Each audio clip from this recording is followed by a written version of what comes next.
Hi, welcome to Black in Focus. I'm Karen, too, a little distracted here at Bloomberg in New York. And today we're looking at the Olympics with two legendary Olympic winners.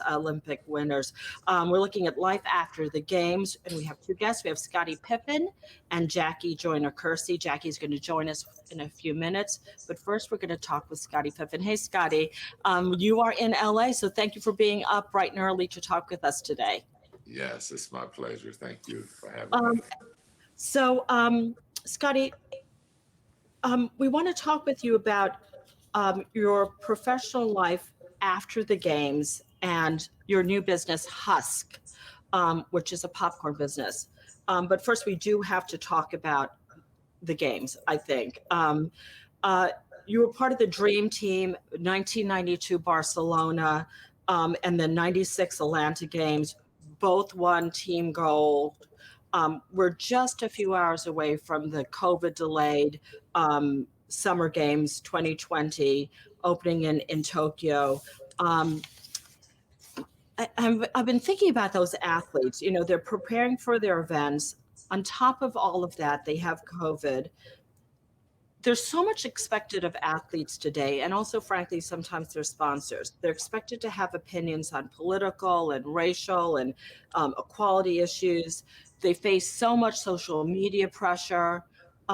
Yet, on the same hand, they also face a little bit more awareness of their real lives. There's because of people like Naomi Osaka. There's more discussion around the mental health of athletes. That's a long way of asking you, how do you think your life as an Olympian compares with the experiences of Olympians today?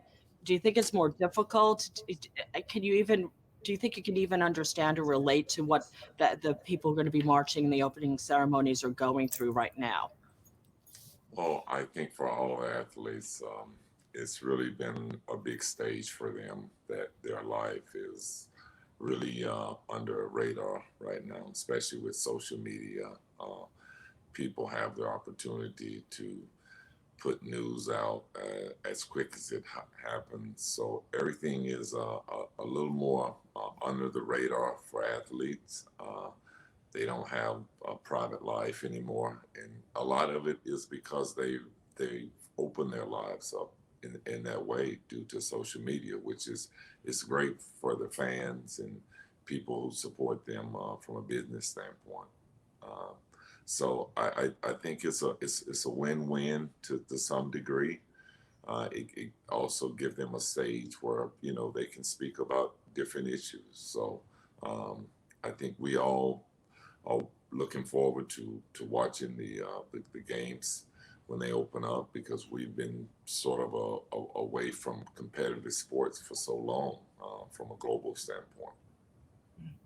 Um, so let's talk about um, moving from basketball to business. You've been very busy the past couple of months, the past year. You have a new memoir coming out, Unguarded. You launched a new 5-year-old bourbon called Digits in June, and you teamed up, I think, with Dave Finney for that. And then this month, you launched Husk Organics, which is a vegan popcorn, gluten-free, and you did that in partnership with the chef R.C. Mills. Um, Lots of amazing ingredients: matcha, cocoa, coconut water, cayenne and ginger, kale and broccoli, turmeric, dragon fruit. Um, why popcorn? Why this product? Well, it was something that my business partner, as you said, R.C. Mills, it was something that he had been working on. And I sort of joined hand with him because I felt like that it was a great snack. I feel like it was a healthy snack and it's something that people can be able to eat and feel like they're eating something healthy. And I felt like that it was a business that I wanted to take on with it. When you think about brands, you were really a brand ambassador for basketball, right, with the Chicago Bulls. Um, how did that experience with such a strong brand in basketball, does that help you in business? Does that help you when you're thinking about what you're going to put your name to when you're thinking about what ventures to get involved with? Did that experience, does it help in any way? Yeah, I think it helps in a lot of ways. I mean, anytime you put yourself with a big brand as the Chicago Bulls, you want to maintain that level of excellence. And that's what I've always tried to do with my name and any brand that I put myself with. And when I decided to do the business with RC, we came up with a brilliant name, Hus. We felt like that it was something that we could build on, and we felt like that as we put our minds together and build this brand out, that things were getting better and better. All of the superfood that we came up with, we felt like the popcorn is something that everyone in America loves, and we knew that it would be something that we could reach a lot of households of all age and gender, and we went with it, and we believe in it. Um, what do you look for in a business partner? Is it just the business enterprise? Is it just the money, or uh, do you have to have a like mind with the person that you're doing business with? Do you have to feel a connection with the actual person that you're sitting across the table from? Well, I like to feel the connection a little bit, but it is about business, and I kind of see it as working with a teammate. When we're in the room together and we're putting our minds together, as long as we can get along and making sure that we're making things go in the right direction, it's great to have a relationship afterwards. But if it's not a close relationship, I can deal with it. But I've created an excellent relationship with RC. We are like teammates.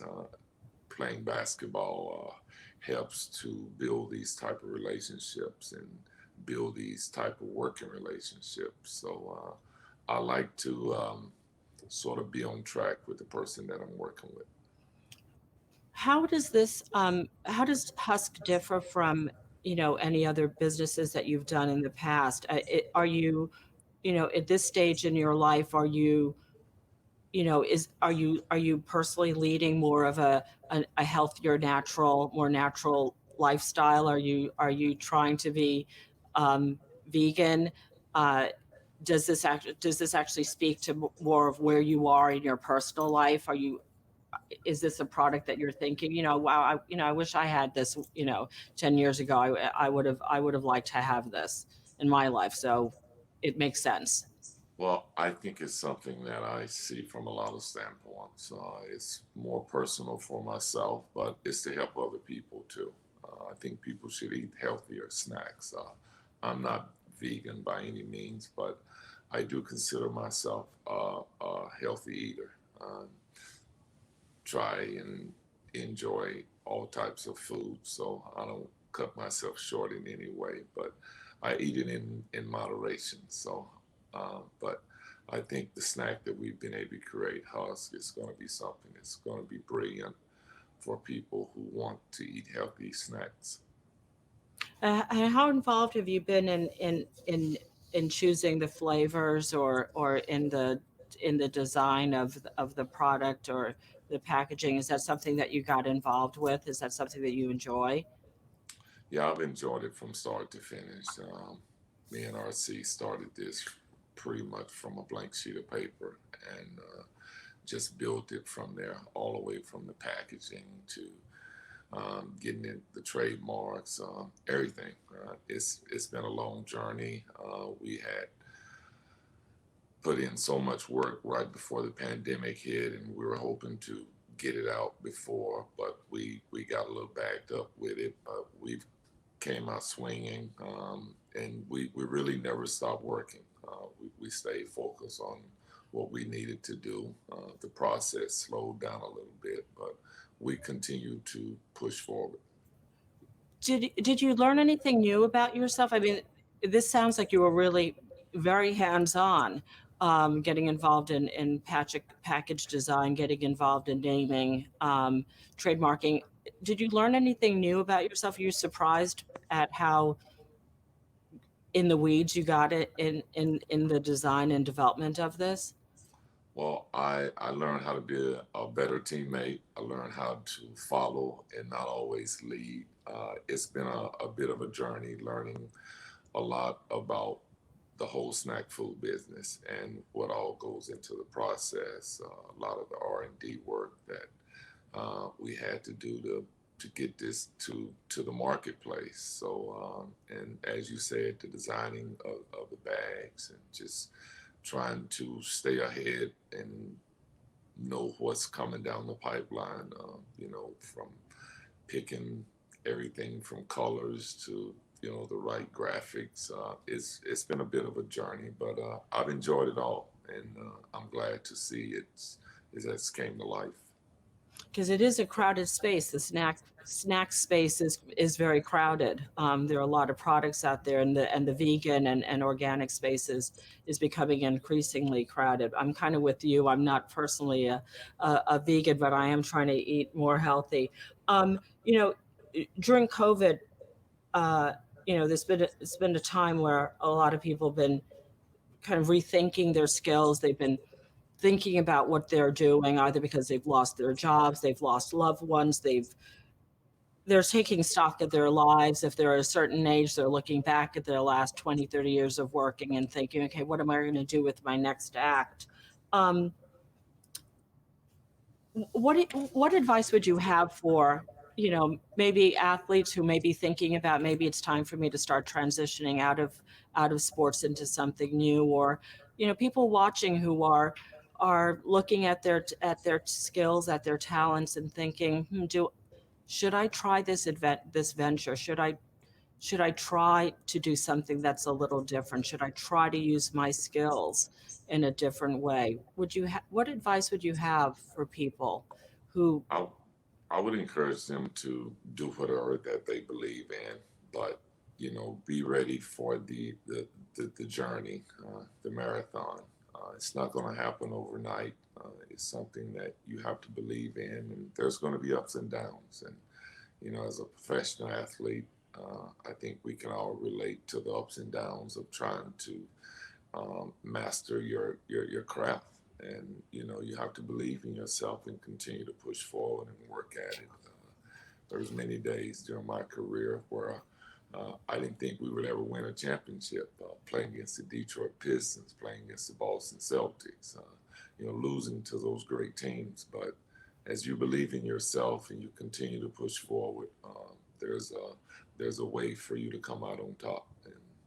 and before I let you go, how do you deal with when you're used to being excellent, right? And you are an amazing, excellent, basketball player. That's not hyperbole. That's not me just being nice. That is fact, right? That is fact.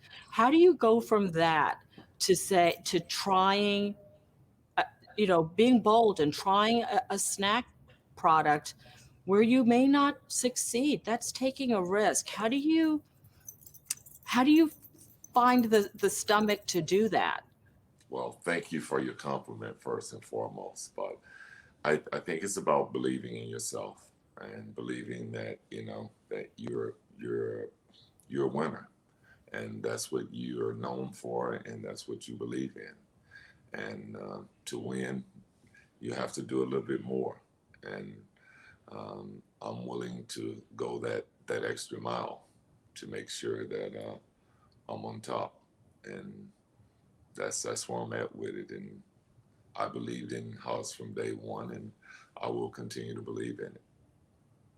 All righty. Well, I want to thank you for joining me today to talk about Husk.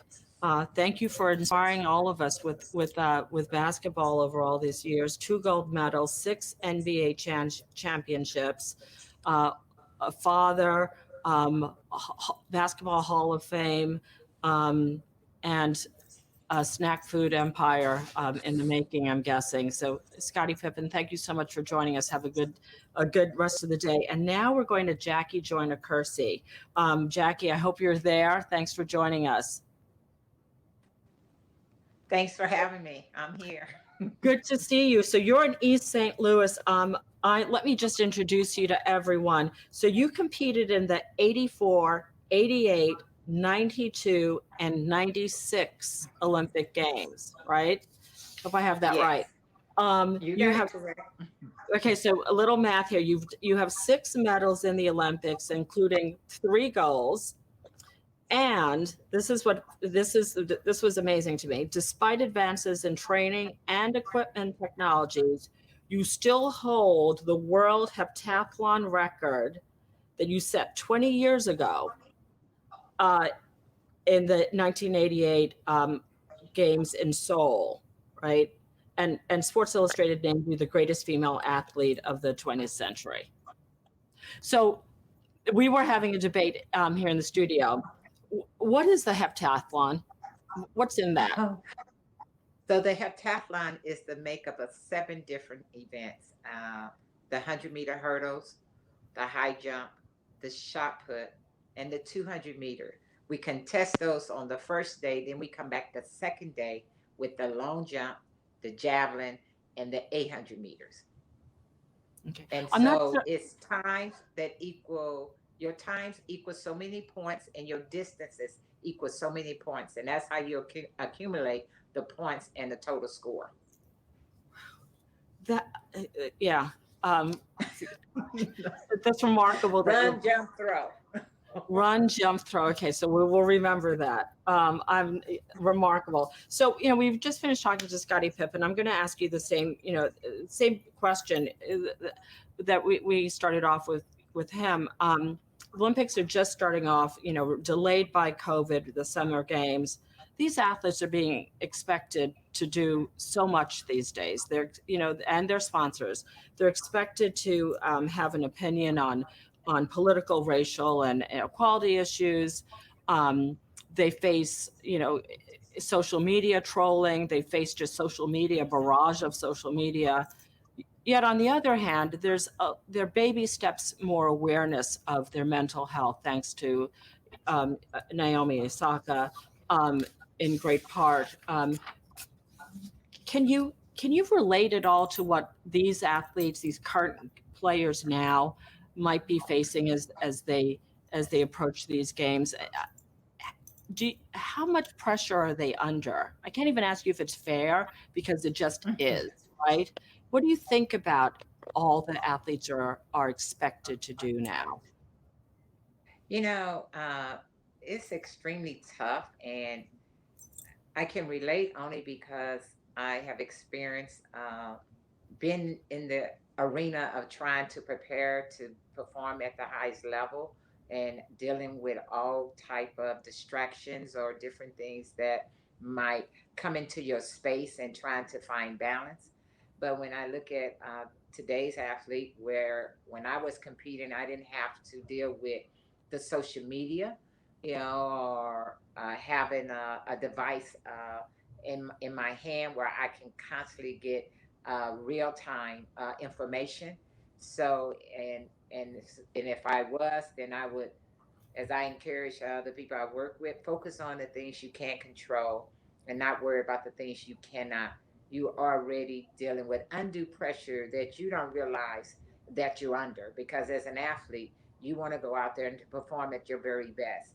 So on top of all the other things, now going into where you're dealing with a pandemic and all the things that you have to deal with, that not a part of your training. But just think about the athletes that were ready to go in 2020 and the Olympics were delayed.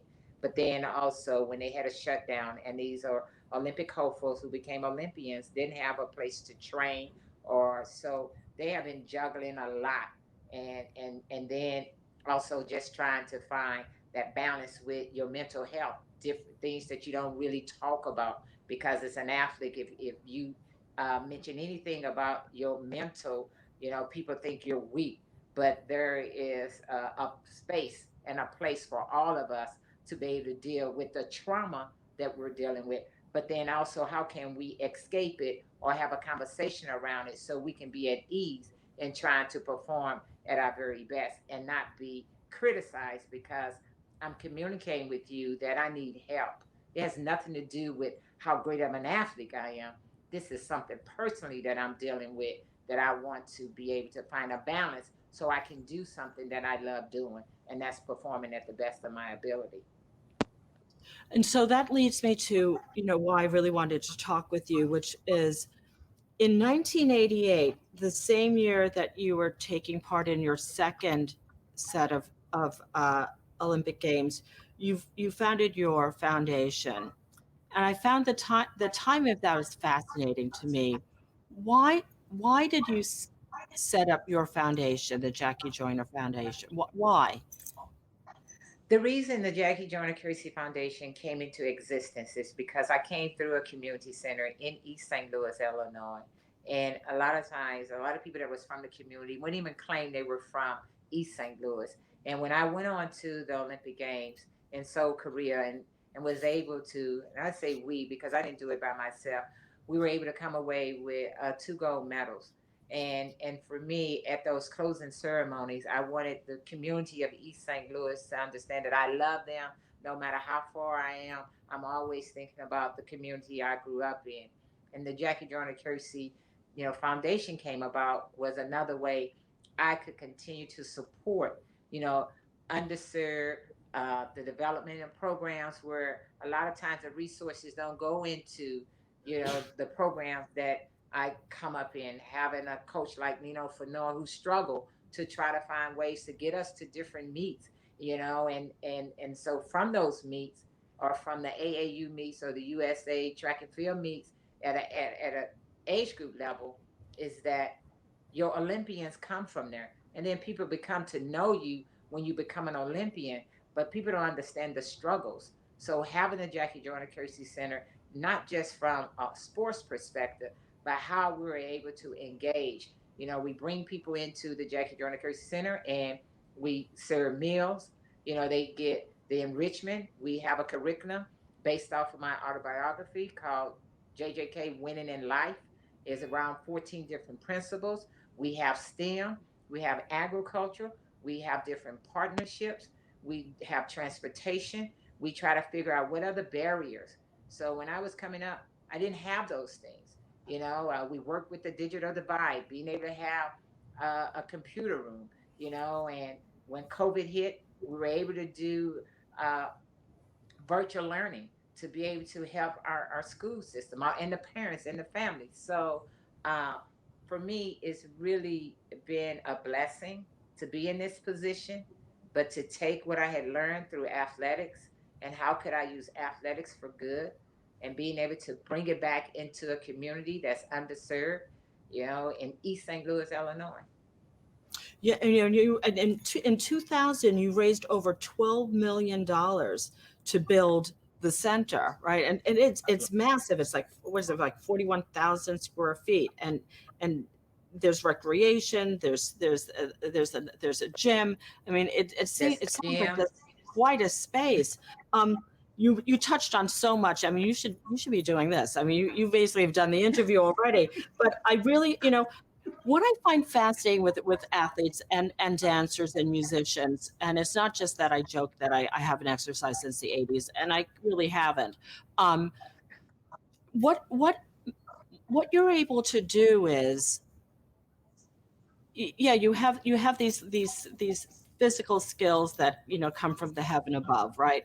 But you're Yes. also able to connect it to that heart, mind, spirit, right? And I'll tell you, I can't do that, right? I'll just Yes, sit you on the can. couch. No, I don't know. But really, but I Anything you think put that, your mind to, you can do it. but seriously, I think that drive that I think that you've been talking about is looking at that kid or looking at that family and saying, if you can just have a little bit of what I've been blessed with, right? Making that Yes. connection, it's gonna be make your life and our community exponentially better, right? And it isn't just about running around a track. It's so much bigger than that. And so you have this Winning for Life program that is across everything, which I found interesting. It's Yes. not just about sports. what is that winning for life? You have these principles, which is self-respect, values, risk, Yes, wellness. service. Yes. What Oh, yes. talk about talk about that. Yes, so our winning in life, we have a curriculum and it's around social emotional responsibility. And it's being able to plant the seeds in our 5 year olds and then to see them blossom and grow. They might not understand why we are putting them in a position where they can take courage, or where they are exuding confidence. And so when they continue to evolve as young people, how they're able to take these principles from our winning in life curriculum and make it transformative into the world. So once our young people leave us and then go to college and understand about time management, understand when we were talking about risk taking, not putting yourself in positions where you compromise your beliefs to be something that you're not. So the winning in life was based off my autobiography, A Kind of Grace, and Dr. Amanda Standick put it all into a book form where now we have our curriculum where we can not just do it here in East St. Louis, being able to take it out in nationally, and eventually for me, I want the world to be able to be a part of our character and leadership curriculum called JJK Winning in Life. And you also say this isn't just for kids. We only have a couple minutes, but this is also a notion that you think that adults should also try to embrace and understand as part of their life, which is the notion of wellness and health and Wellness, service, all the things, being able to uh, give back, teaching at a very early age, even now, dealing with being a motivational speaker and how you connect when you talk about Olympians, the pressure that they're under. But it's the same thing in the corporate world. We got to meet the bottom line. What is it that we need to do? How do we work with our teammates? Where our team is strong, where we need to give that person that might not be meeting the goal, how can we lift that person up so we can still be successful as one? So it's a win-win. You might see it in youth development, you might see it in Olympians,